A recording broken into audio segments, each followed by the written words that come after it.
Welcome to TV Warren's coverage of the Great Lakes Comic Convention. I'm Paul Smith, and joining me as my co-host is Ben Smith, and we are on our final episode here at the GLCC. Yeah, it's hard to believe it's already over, and we've already done all the things we've planned to do for the last 6 months or whatever it's been, but what a year it was, and all of our guests were just incredible. It was so much fun. Yeah, so much fun. And speaking of all the fun stuff we did, now let's go take a look back at the highlights from the 2020 Great Lakes Comic Convention.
Well, that was a look back at the Great Lakes Comic Con 2020 for us, but you know, putting this show together, Paul, is a lot of work. So much work. As Ben. you know, and it takes a lot of planning and a lot of work, and what we wanted to do for this final episode is show you a little bit of behind the scenes of how we actually make this program here at the Great Lakes Comic Convention. Let's take a look.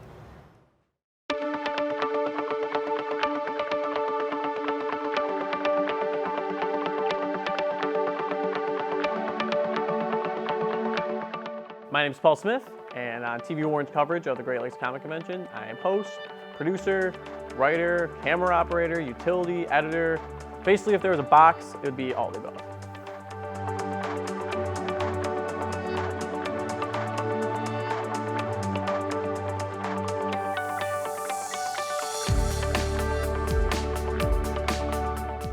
Hi, my name's Steve Brown, and I'm an intern here at TV Warren. And you know, we get to work on this amazing show, Great Lakes Comic Con. I do things from shooting to writing to editing. It's just a lot of fun.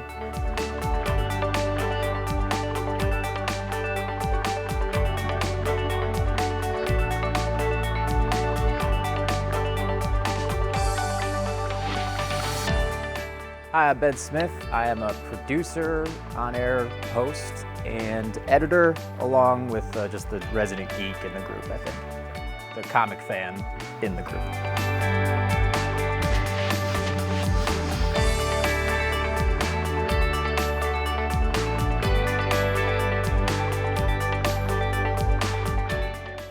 Well, it kind of happened organically. We were actually on our way to a shoot, and Paul asked me in the truck on the way there. He said, "Hey, you want to shoot a Comic-Con?" And I was like, "I've never even been to a Comic-Con. I wouldn't know where to start." And he said, "I never have either, but there's one in Warren. You want to go?" And I was like, "Sure, let's check it out." So what we did was we actually got together.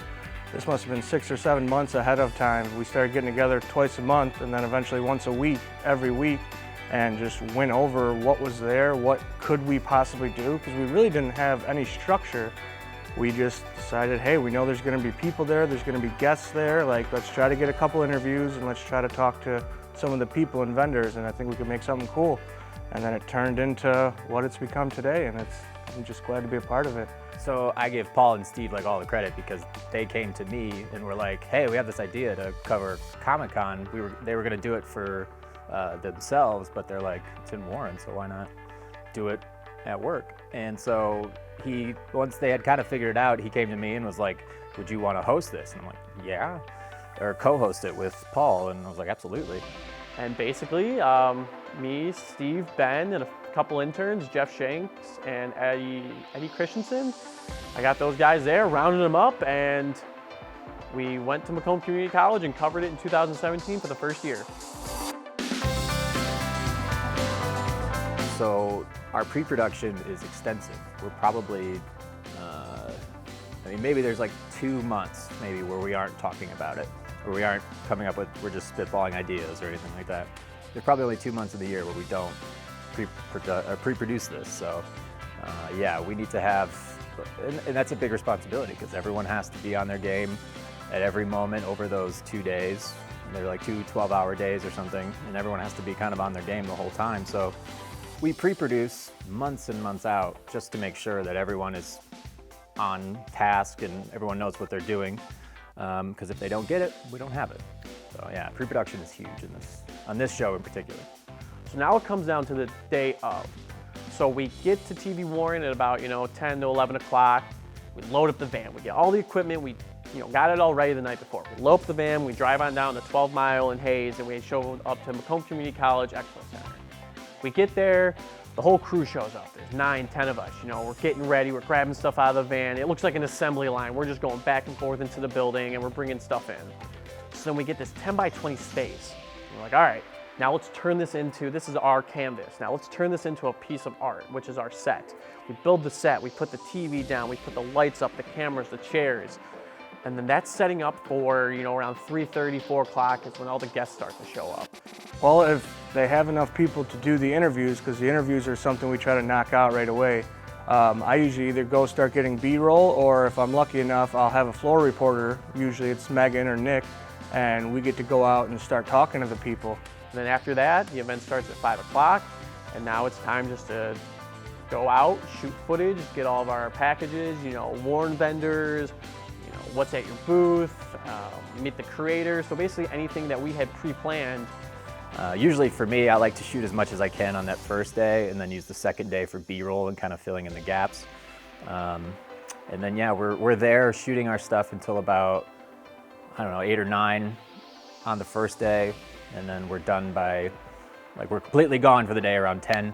And then the next day we come back even earlier, and it's an all-day thing. They open at 10. So that's where we get those crowd shots and those really cool stuff. But yeah, day 2 is a lot, for me at least, filling in the blanks of the things that I didn't get the day before. So basically there's a lot going on in day 2, just anything that we missed from day 1 and all the other pre-planned stuff that we thought of that fits better into day 2. And then we strike, wrap up, go home, upload the footage, and it's time to edit and then produce the first episode. It's amazing to see the transition at the location. It's a giant gymnasium or auditorium, and it's completely empty Friday morning. And then by the time it's Friday afternoon, there's hundreds and hundreds of people. It gets up to thousands of people, actually. I forget the numbers now, but I know it's well over 5,000 people that usually attend. I think that was the first year, it was 5,000. So it's not only growing in the community, but also our coverage of it, I think, is helping, has helped show that there's something, it's an amazing event going on in Warren. Come check it out.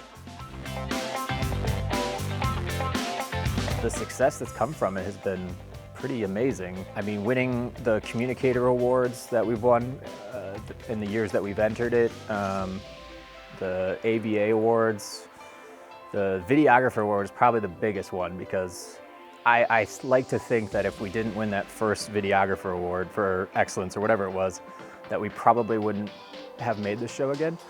And it was enough juice to kind of go, we want to do this again, but this way. And we got a new boss in the next year, and we were able to do that. So it's really a team effort all the way from the very beginning, from pre-production to production to the post-production. And that's what I enjoy so much about doing all this, is seeing everything come together from start to finish.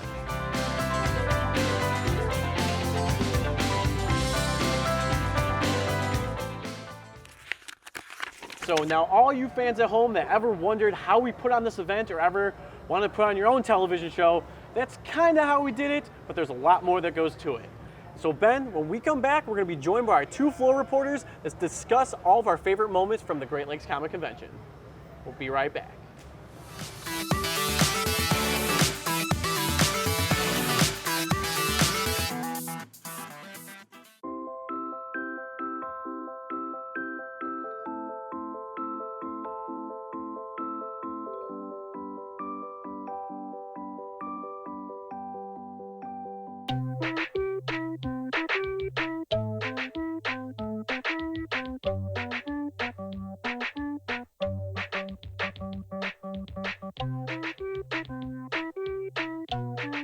Start a story. Adopt at theshelterpetproject.org. Turn up the flames.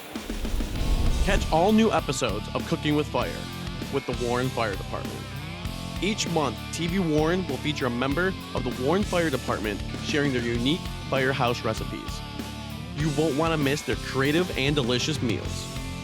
Tune in to TV Warren to watch all new episodes of Cooking with Fire.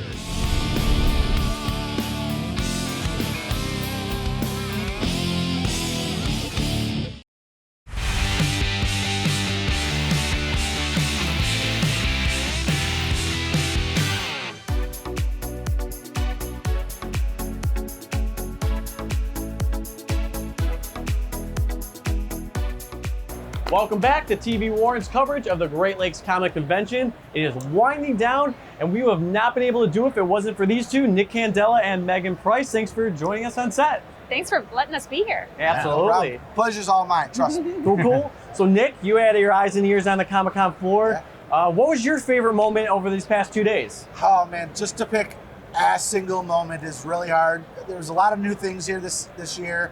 I guess what I really like the most is it's not just about the comic books and it's not just about the toys and things. There's actually some really cool things going on here with charities. Even a lot of the cosplayers, they go and visit children's hospitals. There's a lot of charitable things here, people taking donations. But one that stuck out to me really is in the far back corner next to the games is a small little table and a really nice woman that was back there. Kind of like a makeshift Build-A-Bear station where the proceeds go to a charity and the kids get an opportunity to not just come here and get a toy, but to really make their own. They literally give you a stuffed animal, you stuff it, you zip it up, and things like that, interactive things, not only for the adults, but for the kids and for a charity. It's really kind of what it's all about, the camaraderie, a reason to take the family out. Not just, the cosplayers and everything is really cool. But if you can do something good for somebody else and donate and, do something for charity, I mean, why not take advantage of that? And I just thought that was really cool. There was actually a few booths that were, sponsored by some some charities. And that's really one that stuck out to me.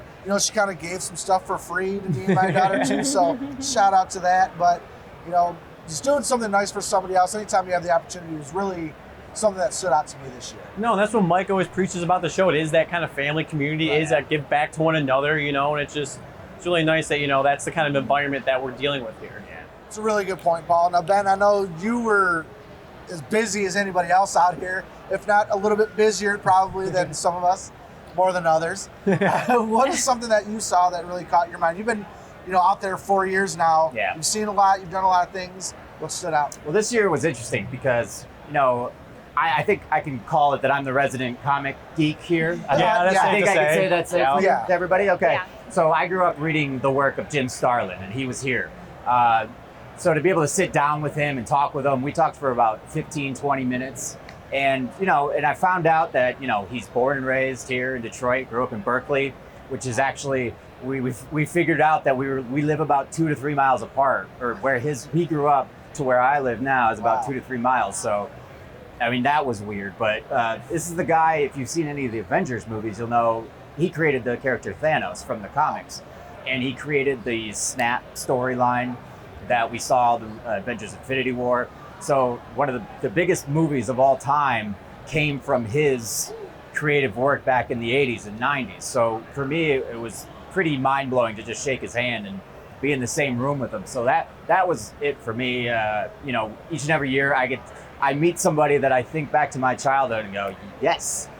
But this year was special because I actually I don't know if I still have them, but I owned a lot of his comics. And he did this cool storyline. It's not cool, I should say it's cool, but it's a very unique storyline where, you know, superheroes don't usually die in comics, but he was the guy. Spoiler alert! Yeah. Sorry. But I already ruined the snap thing for people who haven't seen Avengers. But no, he created this storyline where Robin dies in the Batman comics. Yes. And it's one of the more famous, fan letters came just crawling into Bring Robin back. DC. Bring him back. And he just, I asked him off camera and he kind of went, yeah, I took pleasure in that. I enjoyed that. Well, no, there's like that fan theory that Robin kind of becomes Batman. Right, yeah. She was Joker, yeah. And that was kind of, Yeah. More spoilers. You can read that on the internet. Right. I'm sure you already know. I was going to say, you can just Wikipedia that one, yeah. But no, so for me, it was meeting a guy that I appreciated his work from a very young age when my brother would buy me comics that weren't of my age. Yeah. So he would go and buy them for me. But yeah, so that was my favorite moment, no doubt about it, meeting Jim Starlin and being able to meet the guy who created Thanos from two of the biggest movies of all time, you know, so. Yeah, because that's honestly the storyline that really got me more into the comics or the comic book world. It was the whole Thanos theory. Like, what, there's these stones you can get and you can just use powers and snap people gone. Like, that kind of what drew me. Like, I like superheroes, but that storyline is just so... Yeah. It's gonna go down in history. It's probably one of the best ever, which it already probably is, you know? So I'm gonna geek out a little bit, but so in the comics, geek out. He's actually trying to impress a woman. He's trying to impress Lady Death by killing people. So it's this really interesting story of like he has to do this grand gesture for Lady Death, who doesn't appreciate him. So it's this really interesting, intricate story that is really nice. But to think, you know, I asked him, how did you come up with the snap that we saw in Infinity War? And he just said, I kind of just came to that conclusion. He wrote it by himself, just in a room, and then he kind of pitched it, and it was nothing. You know, it was just a story beat.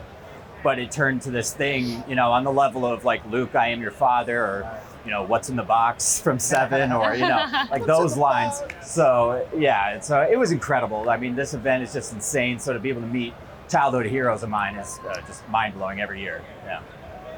But anyway, enough about my stuff. Megan, what about you? What were you checking out on the Comic-Con floor this year? Well, it was so much to hear. It was so much fun to hear what you guys had to talk about and just what is fun for you guys. What I really enjoyed was it was called Gramps with the Lamps. His name is What a catchy name. He was cool. I have not seen this, so I'm curious. Really? Oh, he's wonderful. Gramps with the Lamps. So we're at Comic-Con. So we have, you know, cosplay, voice actors, we have comics. But to me, it's like this guy, Gramps with the Lamps, took something that is in every room, a lamp. And what he did was, so it's a lamp, but every single one has like a skull or just these amazing pieces like artwork, like melded into the lamp fixture, lamp shade. So I feel like because over the years, I've really fallen in love with comics, and it wasn't always in my life, but it is now. I feel like Gramps with the Lamps, he took something that is in everybody's room, and a comic lover can take a lamp, and it could be in his bedroom or her bedroom with everything else surrounding all the other comic stuff that they have. And not only that, but even, you know, if it gets into kind of like the Avengers or even some of the cartoons, you know, he had like Ariel and some of the Disney stuff. Sure. You know, you could put that in your daughter or son's room and boom, it could be a Disney theme, it could be a comic book theme, your man cave, your she shed, you know, anything. I had actually had an opportunity to talk to him too, and he said, I said, how do you, you know, come up with this? And he said, you know, my wife passed away, I was looking for something to do. His granddaughter was really artistic, and she actually has a booth here as well. Yeah. And, you know, it was something to keep him busy, and he goes, it turned out people loved his work, and now he's happy he had something to do. So you never know who you're going to run into. Yeah. So that's, you know, that's a great story. What was the coolest one you guys saw, if you can remember? Was there a specific one that stood out to you guys? He had a signed Michael Myers lamp from two of the actors that were in the movies. Oh, that's cool. I didn't know. I didn't ask him which ones, but that one was pretty cool to me. Nice. My favorite was he has this one, and it's a hand. It has a nail through it. I just thought it was so cool. Yeah. You know, it's just really unique. So is it like plastic, wood? You guys? It's not wood. It's like I don't know what kind of material it is, but Almost like ceramic. yeah, looking. Okay, like cool. a glass Porcelain? ceramic Yeah, that's awesome. porcelain type thing. Just overall, isn't it crazy? Every year we come back, there's something that you just go, Something new, something How did different. you- Yeah. Why didn't I think of Yeah. that? And all of a sudden, this guy's gonna make a couple $100 probably. Yeah. it's Yeah. crazy. Yeah. Every year. Yeah, these are all great topics. And Paul, what was your favorite? So one of my favorites was actually one of the interviewees that we had here. It was Kyle Starks. You know, he is involved in so much stuff, and potentially motion picture movies. You know, he does comics, but he does the comic books for one of my favorite shows, Rick and Morty. And I just thought that was so cool just to kind of Yes. nerd out with him and talk to him about, you know, like he had the same thing. He's like, when I first watched the show, nobody liked it. Nobody liked it. I went to all these events. I was making comics, and he was like, I don't even know if it's like, I'm questioning myself. Did I pick the right comic book to go into?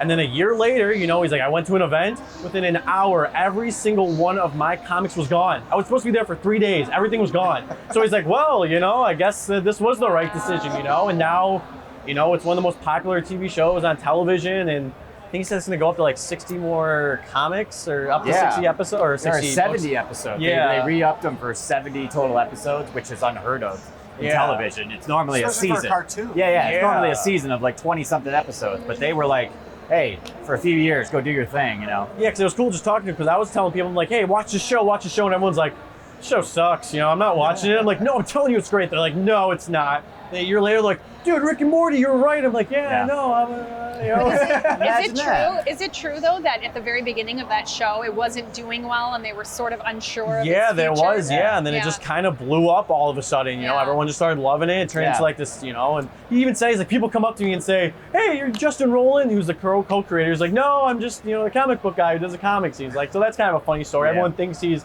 the creator when he goes to these events, you know. Yeah. What's really interesting about that is, so as you said, that the show wasn't that popular at the beginning. So when they made that first season, they didn't make any more after Right. that for a while. It was Long like 2, time. 3 People years. were waiting. Like, So people were waiting like crazy, and his comic was the thing that was able to kind of Bridge the satiate. gap, You yeah. know, they were able to satiate the fandom a little bit, and they were able to kind of get a taste of Rick and Morty before it came back and was amazing as usual. But you know, I just think he was a really interesting guy to talk to. I no, agree. really cool. He was He was super. fun. He was like Quick very talker. witty. Like, you know, you said something, he got an answer like that. Yeah. Boom.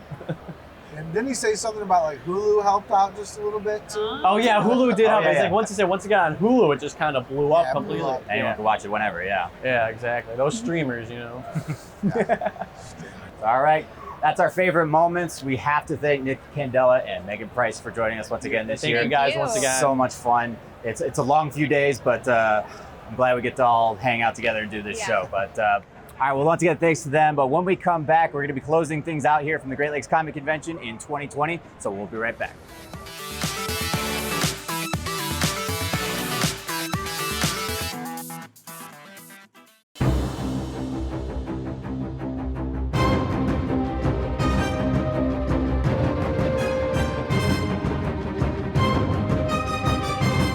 I will be getting back to the Cineplex soon to give you more reviews.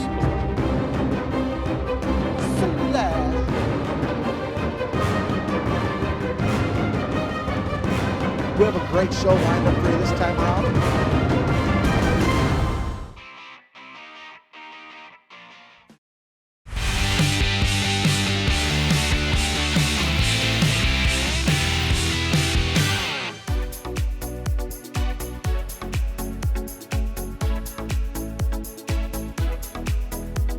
Welcome back to TV Warren's coverage of the Great Lakes Comic Convention. I'm Paul Smith, and that's Ben Smith. And Ben, it's time to start breaking down the set and start wrapping everything up, because this Yeah. event is coming to an end. It's a bummer, yeah, for sure, because we have so much fun here. But we have so many people to thank, including our awesome crew, Don on camera, Nick and Megan out on the floor and doing all your floor reports, Lewis, Steve, our boss Clarissa, Kevin, and everyone involved in this special event. Don't want to forget No. Eric Williamson. He did a Absolutely. great job helping out on this set right here. Yeah, this all stuff you see here from Redesign, Eric. great. You know, thank you so much, Eric, for being a part of the GLCC crew this year. Yeah, absolutely. So just thank you guys for being a part of this once again. And we cannot forget about the guests that we had on our show this year. Yeah, all amazing. So many guests. Yeah. You know, first let's start with Ricky the Dragon Steamboat. Amazing. Another WWE star to Yeah. check off on the list. Yeah. We had Katie Lee, the voiceover actress. Yeah. She was so much fun, you know, was having great. her on Yeah, set. Also, we had William Messner-Loebs, the comic book industry guys. What a great guy to talk to.